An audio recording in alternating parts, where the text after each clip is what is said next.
everybody. Welcome back to the Media Tavern, the place where two nerds who love media stuff like movies and TV and music sit around and talk about all the stuff they consume.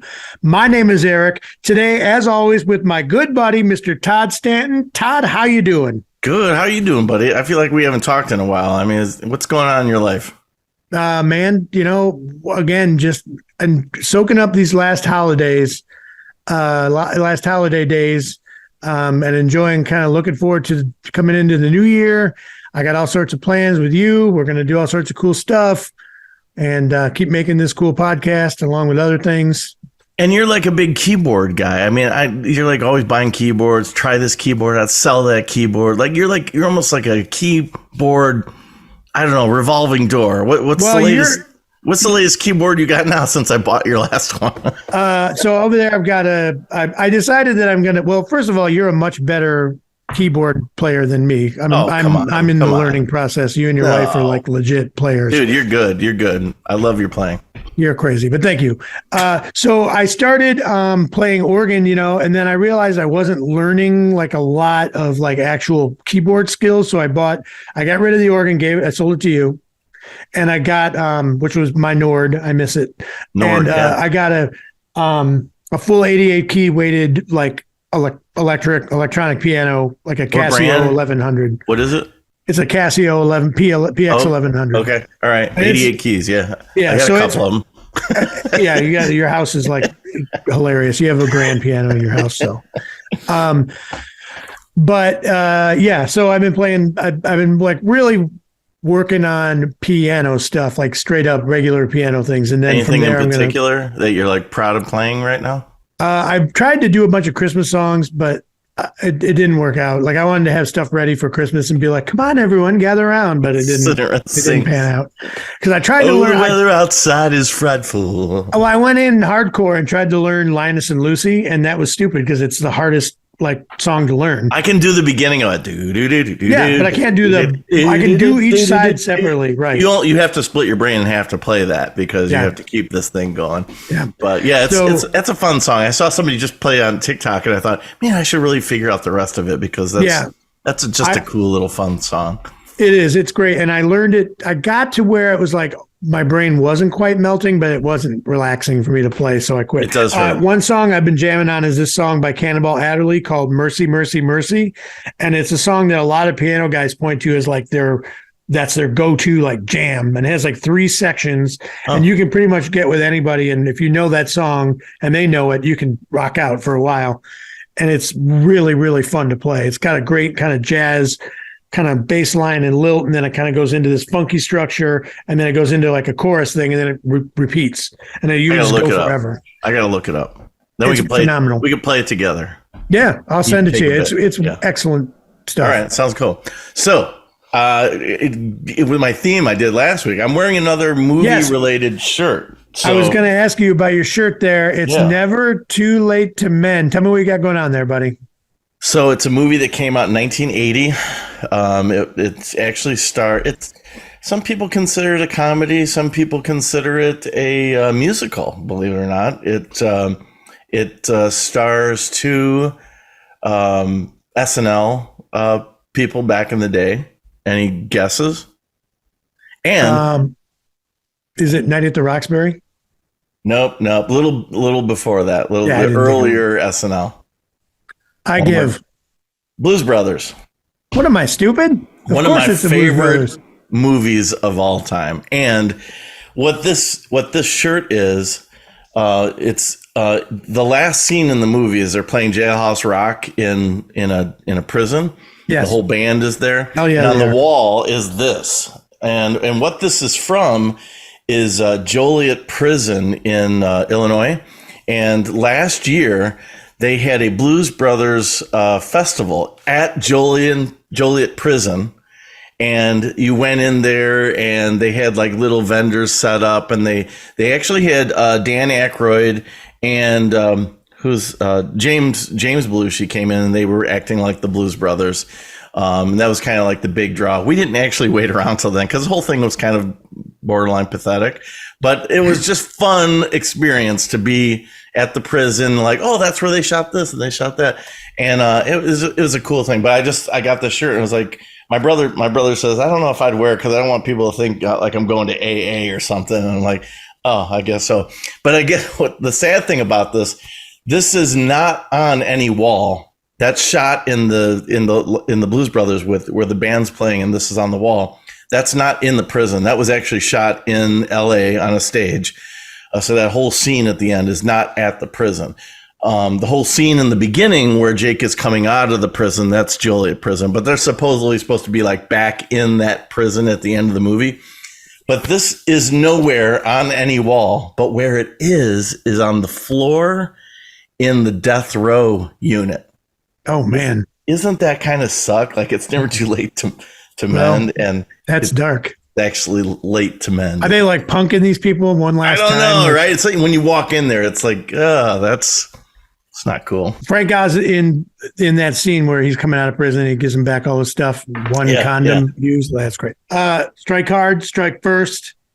No mercy. Cobra Kai. Okay, so is that from the new? I never saw the show again, TV series, or is that from the original movie? It's both. Yeah, it's from the movie and the Karate Kid. Yeah, from Karate Kid. Which the movie I've watched a bunch of times and it's okay, but like the show is good. And I watched the first like 3 seasons.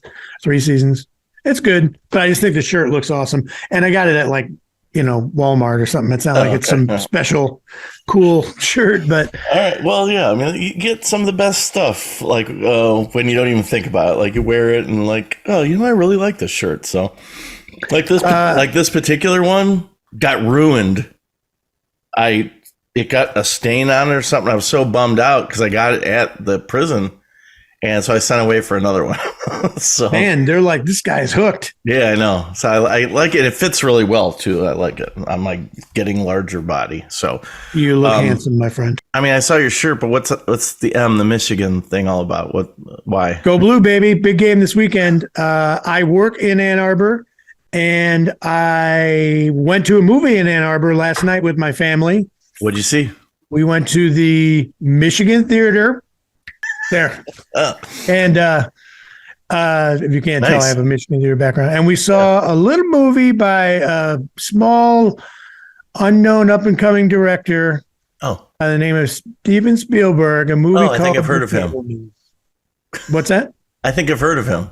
Yeah, he's good. He's a young whippersnapper. He's really getting after it. Okay, that's good. Good to know. So we saw The Fabelmans last night in this theater that's right here. That I actually saw it pretty early because they were like, I don't know, maybe like 3 or 4 weeks after it was at the theater, they released like digital version of it that you could rent for like $20 or buy it for $25. So I just bought it. So I feel my mom saw it in the theater the week it was playing here. Like she saw it, like she went and saw it. It played here in town. So who did? Your wife? My mom. Oh, your mom. Okay.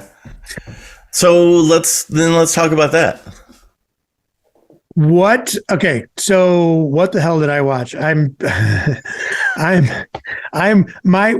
wife and son and I went and saw that movie, and we all had 3 completely different opinions when we came out. What is your opinion overall of The Fabelmans? And then we'll get into the details. Well, it's so that people know it's about it's like post World War II era. This kid named Sammy Fabelman. Sam. What did I say? No, he keeps correcting everyone saying Sam. Oh, he does. That's right. Yeah, he does. Yeah, you just saw it. I haven't seen it. So it's like a bio. It's like a fake biopic about Spielberg's real life. Yeah. Yeah. And Spielberg's life growing up wasn't the best family scenario. I always knew that. I mean, I knew his mom was kind of flaky. I knew his mom kind of cheated. I didn't know that much about his dad, but I don't know how much 1-to-1 this is to Spielberg's story, but I would imagine it is. It reminded me sort of.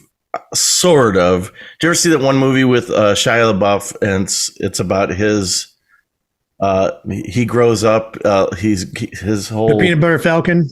No, not Peanut Butter Falcon. The movie that was made, I think, the same year, 2019, called Honey Boy. Did you ever see that? No, but I know of which you speak. Yeah, it's interesting. It's again, it's not supposed to be about Shia LaBeouf, but it's about a young actor growing up, and his dad's a mess, and the whole life is a mess. And I wouldn't say the Fabelmans is like that messy. Like, Shia LaBeouf's story, like they grew up in a hotel, like in a hotel. A motel environment, and there's like hookers and drug addicts, and he's the family's hardly making any money with his acting career, and his dad used to be a big actor at some point in the past, but his dad is a drunk, and it's a very depressing story. I wouldn't say that about the Fabelmans. Like, I felt like it was even despite all these terrible kind of like things, I shouldn't say terrible, but saddening kind of things going on in the family. The mom is having an affair.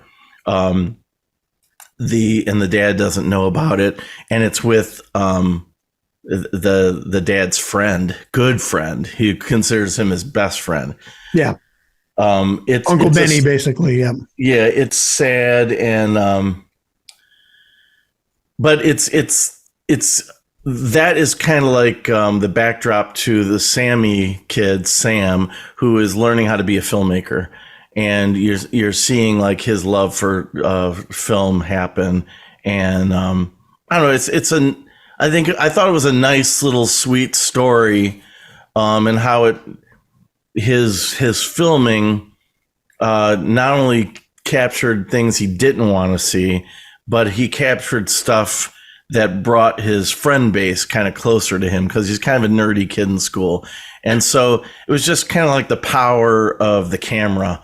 So at the very beginning, when he's young Sammy / Steven, basically, his parents take him to go see The Greatest Show on Earth, the movie. Yeah. And there's a scene in the movie that scares the hell out of him with a train crash. And he's very young. He's like probably like, 6 or something. Yeah, like very impressionable. 8. Yeah. And so that part really freaks him out, and he ends up recreating it with a toy train set to kind of like work through what he saw.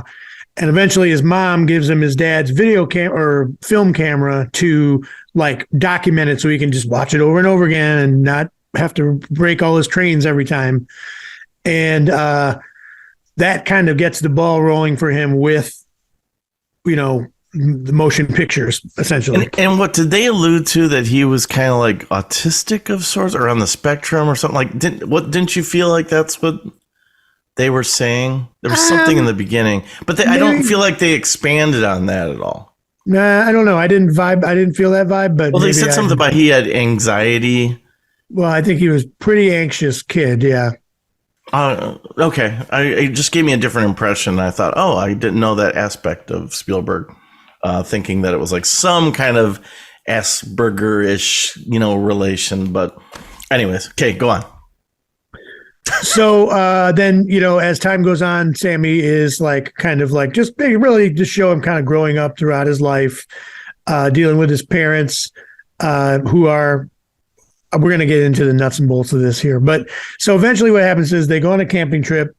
They are somewhere in the first half hour to 45 minutes of the movie, we're met with Uncle Benny, Uncle finger quotations Benny, which is Seth Rogen, who shows up as kind of like Paul Dano, his dad, basically his dad's best friend, Mr. Fabelman's best friend. Yeah.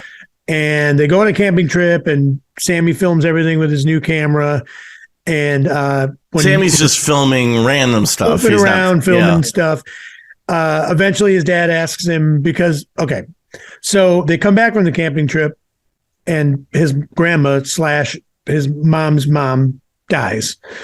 And that sends Sammy's mom into like a psychotic tailspin, basically, where she starts acting very erratically and very depressed and really weird. And she's like a concert pianist. She's like, speaking of pianos, she's like a concert piano player, and then she doesn't even play piano anymore. And it's revealed that she's like been, kind of not even leaving the house, that kind of thing.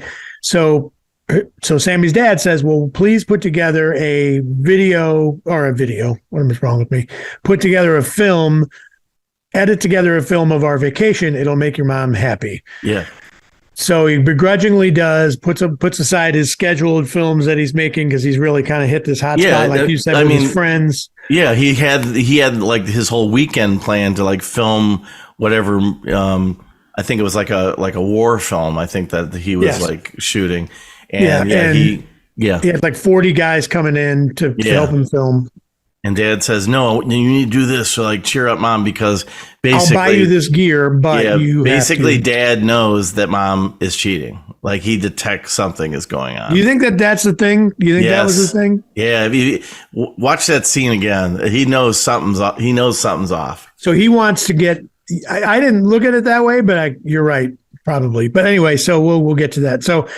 Sammy I guess I should say he didn't know that she was having an affair, but he felt like he was losing her. Like the interest in him from her was dwindling. Like he could tell. During the camping trip, you can see that where she's like goofing around with Seth Rogen climbing trees. It's really awkward. It's awkward. And he's kind of like, look, guys, I made a campfire. And everyone's like, whatever, Uncle Benny's here, and they like all blow up. So it's Steven and his three sisters, or Sammy and his three sisters.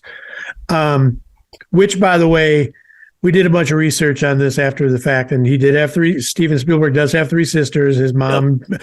Anyway, major spoiler alerts coming if you're bothering to listen to this and not accept that, that we're going to give it away. Yeah. Yeah. So he ends up putting together this film and comes to the realization that he catches Uncle Benny and his mom canoodling. That was a word I was going to just say right now. Yeah. Canoodling. Good job. So, and he puts two and two together after about a day of editing, and he's like, "Oh crap, my mom is cheating on my dad with his best friend." Clearly, yeah. So he gets ice cold with his mom. His mom totally reacts to that and understands. Can tell that something is wrong because her and Sammy have this bond, and that the bond seems to be eroded. Meanwhile, then Judd Hirsch shows up as his crazy uncle. Real uncle. Leo. He's a real uncle. Yeah. Yeah. But his uncle Boris. Yeah. And Uncle Boris is a lion tamer in the circus and was like a showman and super thick Yiddish accent. And from what I read, there was an Uncle Boris, but that Spielberg told Judd Hirsch, do whatever you want. Like you make this character up yourself. And I thought that was a pretty amazing character, really. Yeah, he was. Over the top. Way over the top. Way over the top. And he comes in and he tells him, hey, you're basically, he just is there to kind of like, the only reason this character is to sort of be like, Sammy, you're a showman. You got it in your blood. You love art more than you love your family and blah, blah, blah. So I mean, he's the thing that winds up changing the course of Sammy's direction in life. And he just blows in town for like a weekend. Yeah. And he's crude and crass, and he's just like eating chicken with his hands and speaking a real thick Yiddish accent. You can barely understand him. Great character. Yep. Which, by the way, I got to say, for 80 whatever years old, Judd Hirsch has kept himself together pretty good. He's looking pretty ripped since the old Taxi days. Which I thought when he did Taxi, he seemed to be like kind of older then. He was like the old wise guy then. Back in 78 or whatever. So it is neat to see. I mean, I remember seeing. You hadn't seen him in years, and all of a sudden he's in Independence Day, and like, oh, okay, yeah, I remember. Basically the same character in Independence Day. Exactly, yeah. So through, there's a lot of background with like the school stuff and his growing up, and his dad keeps getting promotions and moving, and they move to Arizona. They bring Uncle Benny with them. Then this realization comes out about Benny and his wife. They move to LA where he's working for IBM because his dad is like a brilliant, early on in the game, computer scientist, computer developer. And so they end up going to LA where Sammy runs into like anti-Semitism, and he hates being there, and he hates the whole California experience, but he keeps making films the whole time. And, eventually he finds his way to filming a senior skip day that they do for this big thing on the beach, and he sort of, I mean, it goes on and on, but he ends up befriending the bad guy, the bullies, the bully. bullies, the girls. I mean, they're just like, he becomes the class hero of sorts. Like, he's the guy behind the scene, but everybody knows it, and they either loved it or hated it, you know, what he shot. But he actually changes the viewpoint of people, and he feels better about himself in this environment that he hates. Yeah. So his parents end up getting divorced. His mom splits and goes back to Phoenix to hang out with Uncle Benny and leave the family behind. But as time goes on, he and his dad sort of have kept their bond together. And Sammy's decided that he wants to throw his hat in the ring to different TV studios or movie studios. He doesn't care. He just wants to get his name, get his face into place. And he eventually gets a letter from CBS television as an invite to kind of come in and have a talk. So he goes to CBS, and the guy's like, well, you're really not cut out for TV, but would you like to meet the greatest living movie actor or movie director ever? Yeah. And he takes him across the hall, and he sits down in this thing, and the secretary's like, it's going to be a while. We don't know. And it turns out that he's sitting in the office of John Ford, the great John Ford. And eventually, John Ford comes in, played by David Lynch, in one of the greatest cameo weird things ever. It was so weird. But I mean, I don't know that much about John Ford, but I thought that portrayal of whoever he's doing was so great. Like The Searchers and all those Westerns he directed. I mean, everything. but I'm not really familiar with him. I know the name. I haven't probably seen many of his films. I mean, I don't know John Ford at all, but that character was so great. He comes in, he's like dripping blood, and he's bruised up, and he's not dripping blood. Those are lipstick kisses on his face. Is that what that was? Yeah. He's got lipstick kisses all over his face, which again, we researched this, and Spielberg did meet John Ford, and John Ford came into the office an hour after he got there waiting with lipstick kisses all over his face. And the secretary had to wipe it off. And he got 2 minutes with John Ford. With John Ford, to which he gave him the greatest advice ever that anyone has ever given anybody. That was really interesting, wasn't it? Yeah. I just thought, wow, what a thing to give him. Where's the horizon line in this photo? Yep. At the bottom. Where's the horizon line in this photo? At the top.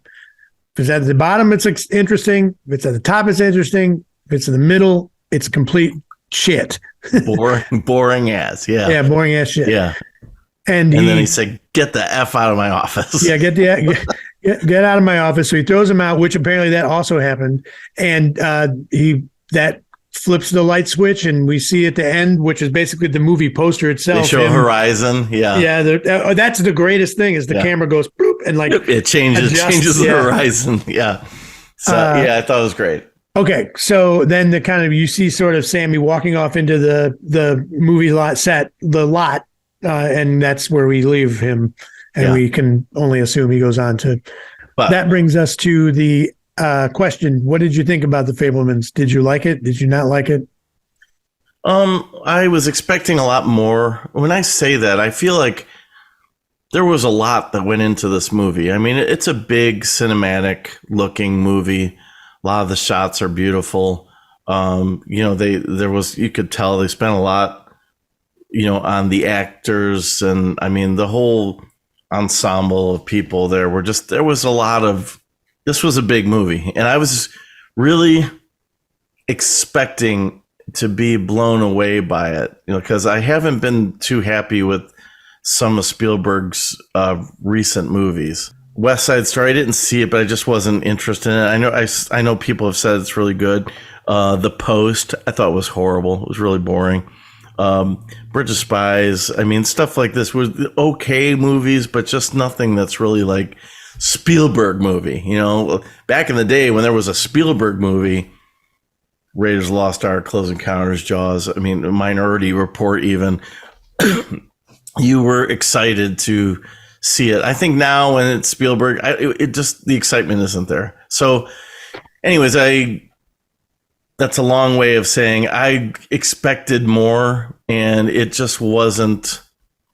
I don't know. I didn't feel like it was a feel good movie. I didn't feel happy about it when it was over. It was just, it was okay. It's not a bad movie. Just, I don't know if I'd watch it again. So, I saw Tony Kushner speak here in Toledo not long ago, like last month, maybe in October. Tony Kushner. He's the writer of the movie. Okay, all right. He wrote the movie with Spielberg. Yeah. Why was he in Toledo? Just doing like a tour, Press. like talking about his new book and talking about the movie coming out. He also wrote Lincoln with Spielberg. I didn't like that movie either. Oh, I love Lincoln, but I love anything DDL does. I'm down. I'll watch that guy read the phone book, as they say. But all right. So I saw Kushner. I love Steven Spielberg. I think Paul Dano is a really gifted actor. I agree. I hated this movie so much. Really? I, for real, like legit was like, it's so far up its own ass. And it didn't listen. I get it. Like it was physically, it was made well. Like there are some amazing camera shots in it. I think that like the color grading is beautiful. I love that last shot where they felt very period color wise. But and like the way the camera movement, like in that little apartment, his dad's apartment, the way the camera was moving and pulls back, it's just really well crafted. Yeah. But I could not get a beat on the acting. I didn't understand at all what was going on with the tone of the movie. Like, what do you mean, for instance? Everyone acted like they were every actor in this movie acted like how actors act in movies in the 1960s, not like actual humans. So like it was Leave It to Beaver kind of. Yeah, it was all super performative. Like it wasn't like you were watching any real people. It was like, well, I guess I better blah blah blah. I mean, it was like that was intentional though. I mean, but it was jacked up. That tone was.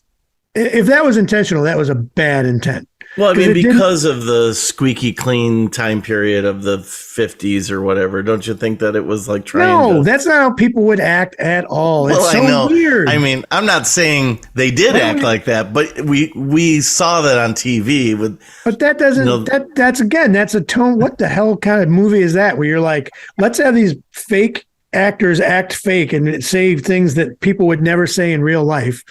And then... like behave like, and okay. And also the Michelle Williams character I understand his mom was a weirdo, but way too weird.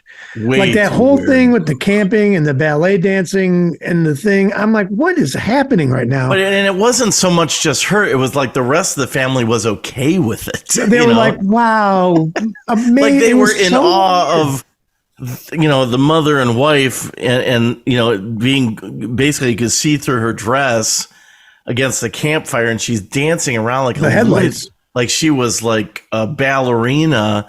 And it was just so awkward.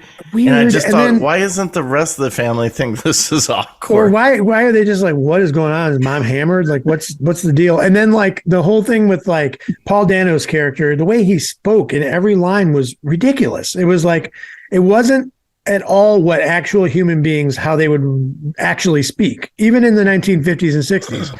That's just not, it wasn't, the tone was so weird.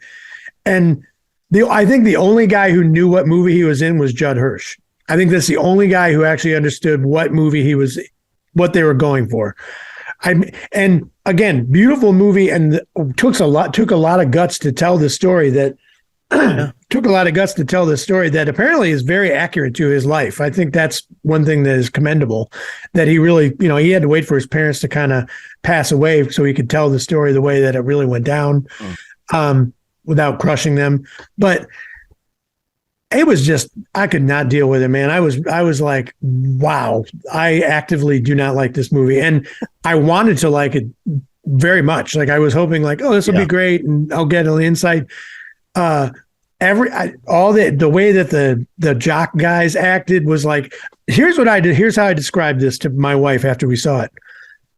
When you go see a musical, and there are the weird little acting parts in between the songs, like where they act before they bust into like a song. Yeah. That's what it was like. It was like watching musical acting in a musical I can see that. without any songs that come in. Like, Well, he if did this just movie come off was a of, musical, he it did would have just come made off way of- more sense. He did just come off a West Side Story, so maybe he was still kind of. If this movie was a musical, it would have made way more sense than the way it was presented as. But this is how it really happened. But the people acting it out are acting like they're on a TV show from 1956. It was so off, and like her performance was so off-putting. And I know that like it was probably her, like in real life, his mom. But no way, dude. I couldn't get into it. Yeah, David Lynch was great. Yeah, John Hirsch was great. That's the only two people who I think had any clue what movie they were in. Honestly, like I wanted to like it, but I couldn't. It was so far, and I don't even care about all the like. Wow, what a great craftsman he is. And I mean, like in the movie, how they portray him, like like the ketchup ball balloons with the special effects and all this nonsense that he supposedly did, which is great. But I just thought it was. I couldn't do it, man. Well, yeah, and that was one thing I was kind of disappointed in. I was going into this movie and not really knowing what to expect.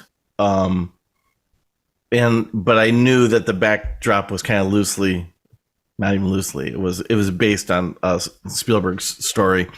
But I thought we were going to see more of him making movies, and I thought I was honestly hoped that we were like going to go into pseudo versions of Duel and some of the early films that Spielberg did. Yeah, I thought they were going to kind of advance the ball a little bit farther to like maybe in his 20s or maybe even 30, like when he gets to like Duel, like you said. Yeah, it would have been, or even first gig. Like his first thing that he did was for Night Gallery. Yeah, I thought maybe when he was in when he got that letter in the mail, I thought the letter was going to be about, hey, we'd like you to do something for Night Gallery, and I couldn't tell how old the kid is at this point, right? Like he's out of high school, but the kid looks very youthful. Which, by the way, I have to say, the guy that played him, I don't know who he is. He looked so much like a young Spielberg. Like if you would dig out Gabriel LaBelle, if you would dig out pictures of young Spielberg, he was a spitting image of him. I could not get over. Every time I saw him, I was like, man, they really picked the right kid to portray him, because he looked. I thought he was a good actor. Again, I didn't understand what movie he thought he was in. It was so weird. And they kept doing this thing where they would close up on his face, and I think they were trying to show like wonder and awe. Yeah. But he has these shark eyes that are almost like dead eyes, and like it was so weird because like his eyes were like almost black and like glassy. It was really weird, man. It was just, the whole thing was a weird experience for me. The filmmaking of this movie was great, and I commend them for a really believable time period. Time like a time in history when things were rough, and the anti-Semitism was a interesting thing to address. Yeah. But man, it was just too weird. It was just weird and off. Something was off about it, and I couldn't put my finger on it. And again, love Spielberg, love Tony Kushner. I think that Paul Dano is one of the best out there, young guy that I think is going to end up finding his thing. Yeah. He's in one of my favorite movies ever, where There Will Be Blood. So it's mine too. So good. That whole movie is genius. I love that. And so I just don't. I just couldn't wrap my arms around this thing at all, and I wanted to badly, but that's a no for me, dog. All right. Well, you hear it. So I may or may not watch it again. And Eric, you got stuck buying it. Yeah. I may have to watch it again just to see all the little points that you brought out. So I hate negative reviews. It drives me nuts, and I hate being negative about stuff because I'm like positive guy, and I love all the things about this movie, but I got to call it like I see it on this thing. I mean, that's what our discussion usually is about. We're never like throwing any movie under the bus completely, but we give our opinions on what we do like and what we would have hoped to see or hope not to see. All right, so enough about the Fabelmans, for God's sake. Let's talk about your corner. All right, let's shift gears back to. I'm going to go back to the beach. Oh, I like that. Yeah, nice and that warm, feels buddy. more comfortable. Yeah. All right, so for my corner in this episode, I'm going to go a place that we haven't really gone too much yet, which is music. Oh, okay, good. I mean, it's good. We started out with piano this week, so that's nice. All right. So over the last couple of weeks, one of my favorite musicians and one of my favorite singers, Terry Hall from the Specials, passed away in December, and I just wanted to throw a little spotlight on the band, the Specials, aka kind of a ska revival band from the late 70s that kind of shaped this guy into the monster that you see before you. Oh, okay.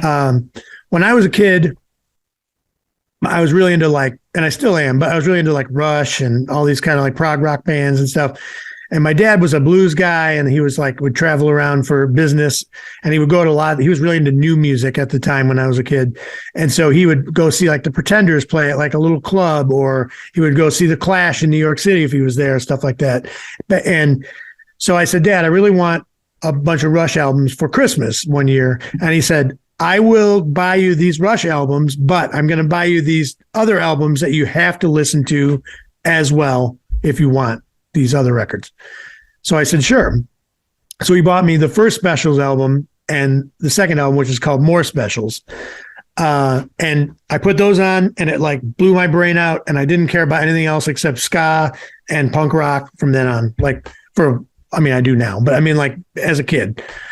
It totally flipped my whole script, and I went nuts and followed everything. I learned more about Madness and Selector and all these bands.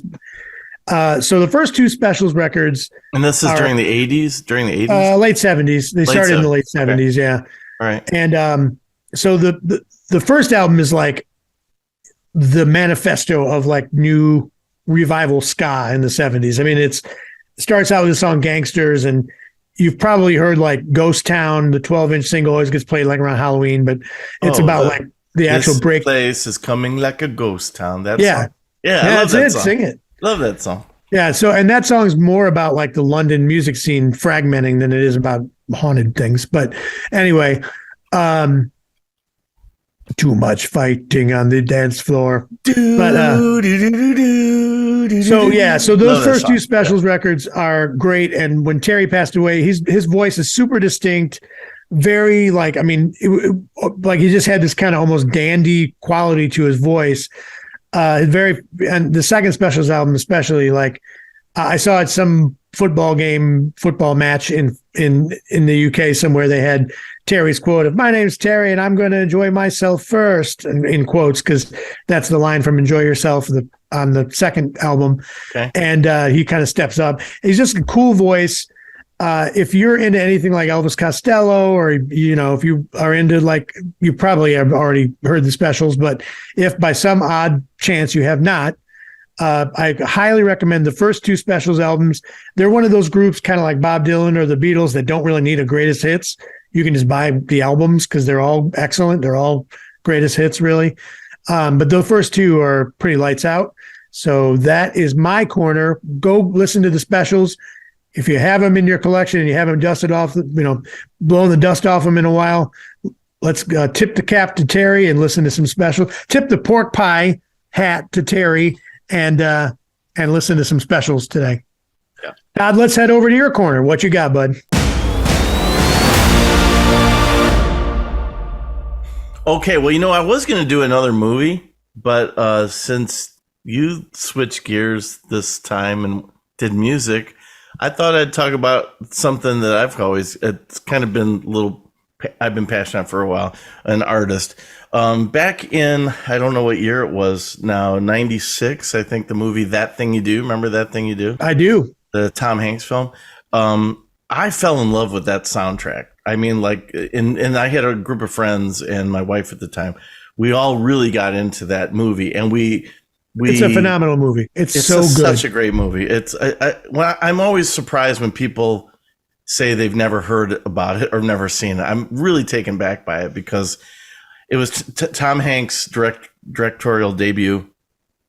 But it's about a fictitious band who's just kind of growing up. Yeah, the Wonders that grew up in Erie, PA, and you see them. They have a one hit wonder kind of song on the radio, and they are called the Wonders, and it's just a great little fun story. I love it. I've seen it 1,000 times.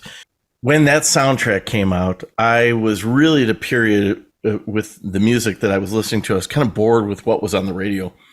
Independent music was starting to be more radio friendly, I guess. There was a radio station here in Toledo.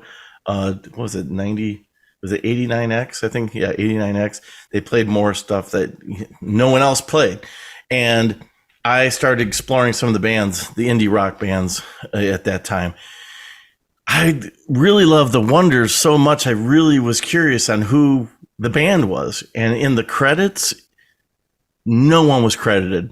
The Wonders was credited. If you go and look through all the movie credits, if you look at the soundtrack credits, nothing. But they did say that the music was written by Adam Schlesinger. Now, I had no idea who Adam Schlesinger was at the time. I found that Adam Schlesinger was in a band called Fountains of Wayne, and I never heard of Fountains of Wayne. So I quick rushed out to the CD store when we used to have CD stores. Bought the first thing I saw, listened to it, I hated it. It didn't even sound like the guy singing at all, too. Like, I'm so disappointed. So as years went on, I got into other bands like Jellyfish, the Rembrandts, and Excellent. time went on, and I ran into an artist. This is during the Napster days. I ran into an artist who just went by the name of Blue, Bleu, and Blue had written some songs with the lead singer of Jellyfish. And I was like, oh my God, this is super cool. And then they kept referring to this other guy who was in this band called the Candy Butchers. And like the name sounded stupid. And like, okay, I kept seeing Candy Butchers show up all the time. All right, let me see who's in this Candy Butchers. There's a guy named Mike Viola. I'm like, okay, no idea, never heard of him. Really didn't, I don't know who you are, never heard of you. I just kind of left it alone. This Blue guy winds up doing an album with Mike Viola, and it's kind of like an ELO tribute, not a tribute band, but it's like in the spirit of ELO. And I'm a big Jeff Lynne fan. I've always have been. So like, okay, now you have my attention. I listened to it. Very good album. I love the album. This Mike Viola turns out to is the lead singer of the Wonders. It's his voice. Anytime you hear the Wonders sing any song, that's Mike's voice. So now, fast forward, I really fall in love with Mike's music. I get online. I meet a bunch of really cool people who are in love with Mike Viola. We have like a really close knit kind of group. We would do every Wednesday, Mike would do a free show from his house and just play Mike Viola songs. It wasn't free, I guess, but it was cheap. It was through an app called Stage It. This is way before we had the live platforms that are just readily available to anyone. But you could tip him, and we really got to like know him. He was almost like our online buddy, to the point where my band, or my family band, so our family, we would open up for Mike, and other people would too. So they would do like an opening act show. That's awesome. I didn't know that. That's super cool. Yeah, it was. And there's this really fun time where Mike did this idea where he was like, he really liked the idea of these little bands that opened up for him out of our group. So he decided in his Mike logic that he's going to give themes to us now. And one of the ones was this Beatles theme. And he is going to randomly pick Beatles albums out of a box, and he's going to draw a name out of a hat, one of the band names, and whatever band and whatever album they had to do side two. That was his like rules. So he's got this whole video. He pulls a name, the Stantones, which was our group name, pulls out the White Album side two. That means we got Revolution number 9. And it was like, oh my God, what are All we the going to weirdo do? tracks. So that's a whole story in itself. I won't go into that. But one thing that this led to was I got to be good friends with Mike, and Mike actually put on a concert in my living room.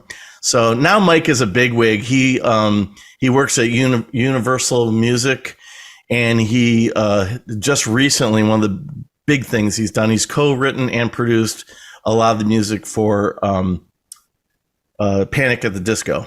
And so he's been on a world tour with what's his name, Brandon, whatever his last name is. That's sad. I don't even know. Anyways, that's just my little fun journey with music. I feel like it's been with me. Mike Viola's name and his voice has been with me for a long time, and it's just really nice to kind of have that little story in my back pocket. That's awesome. Yeah, I love that story. You know, I think one of the things about that thing you do is most music, in my opinion, most music oriented like biopic / like whatever things are terrible. Like they don't, like the lip syncing is dumb, or you can tell that the person is like not a real musician, or they learned how to play like one chord. I mean, and the story is dumb, and it's just not. But I remember when I saw that movie, I was like, this is awesome. Like they seemed like a real band. They behaved like a real band. So if anyone has never seen that movie, That Thing You Do, you are doing yourself a huge disservice. Please just, I don't know if it's on, I think it's probably on Amazon. I don't think it's available like any of the free streaming services, but see that movie.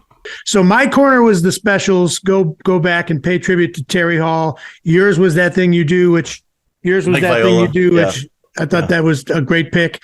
Our next show, I think we're going to focus in on a movie called Glass Onion. It's like a follow-up of the Rian Johnson Knives film. Out. Knives Out, yeah. Yeah. So, which I enjoyed. I liked Knives Out.